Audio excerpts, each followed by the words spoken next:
కౌలు రైతులు సాగు గుర్తింపు కార్డులు పొందడంలో ఎదుర్కొంటున్న సమస్యలను పరిష్కరించాలని కోరుతూ జిల్లా రైతు సంఘం ఆధ్వర్యంలో విజయనగరం జిల్లా కేంద్రంలోని కలెక్టర్ కార్యాలయం వద్ద సోమవారం ఆందోళన నిర్వహించారు.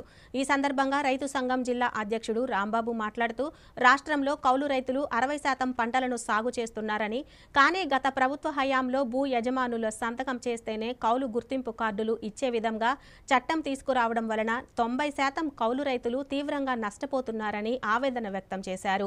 ప్రస్తుత ప్రభుత్వం కూడా పాత విధానమే అమలు చేయడం వలన రైతులకు ఇచ్చే విత్తన రాయితీలు, పంట బీమాలు లాంటి పథకాలు పొందలేకపోతున్నారని తెలిపారు.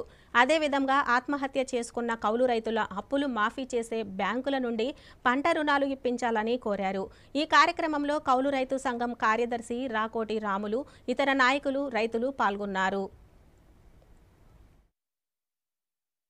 జిల్లాలో కౌలు రైతులు ఈరోజు 60% వరకు భూమిని సాగు చేస్తున్నారు. అలాంటి కౌలు రైతులకి ఈరోజు భూ యజమానులు సంతకం ఉంటేనే కౌలు కార్డులు ఇస్తామని 2019లో జగన్మోహన్ రెడ్డి ప్రభుత్వం చట్టం తీసుకొచ్చింది. దానివల్ల కౌలు రైతుల్లో 190% మందికి అది వర్తించకుండా ఈరోజు కౌలు గుర్తింపు లేకుండా అయిపోయారు. అలాంటిది కూటమి ప్రభుత్వం ఎన్నికల్లో మేము భూ యజమాని సంతకం గ్రామ సభల ద్వారా గుర్తించి యజమాని సంతకం కంపల్సరీ లేకుండా చట్టం మార్పు చేసి అందరు కౌలు రైతులకి ఆదుకుంటామని ఆ రోజు చెప్పారు. ఇప్పుడు సంవత్సరం అవుతుంది. ఈ రోజుకి కూడా పాత చట్టాన్ని అమలు చేయడం వల్ల ఈరోజు 90% మంది కౌలు రైతులు కౌలు కార్డులు పొందలేని పరిస్థితి ఉంది. దీనివల్ల ఈరోజు ప్రభుత్వం ఇచ్చిన పెట్టుబడి సహాయం కానీ, విత్తనాలు కానీ, ప్రభుత్వ పథకాలన్నీ రాని పరిస్థితి ఉంది.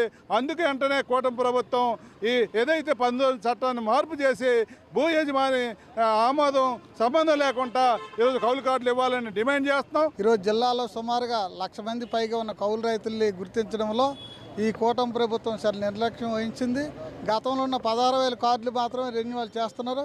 తక్షణమే గ్రామ సభల ద్వారా భూ యజమాని సంతకం లేకుండా, సంబంధం లేకుండా గుర్తింపు కార్డులు ఇవ్వాలి.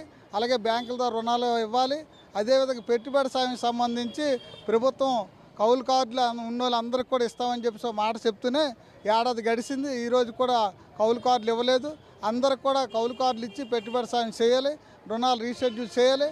ఆత్మహత్య చేసుకున్న జామికి చెందిన గొర్రెల ఎరినాయుడు కుటుంబాన్ని అన్ని విధాలుగా ఆదుకోవాలని చెప్పేసి మేము చెప్తున్నాం. ప్రధానంగా గొర్రెల ఎరినాయుడు గత 10 ఏళ్ళ నుండి కౌలుకి తీసుకుంటూ 70 సెంట్లు సొంత భూమితో పాటు మరొక 4 ఎకరాలు కౌలుకి తీసుకొని చేస్తూ 16 లక్షల రూపాయలు ఇతరుల దగ్గర పెట్టుబడి సాయంగా ఉపయోగించాడు. అది తీర్చుకోలేక ఈరోజు దిక్కులేని పరిస్థితిలో ఆయన ఆత్మహత్యకు గురయ్యాడు.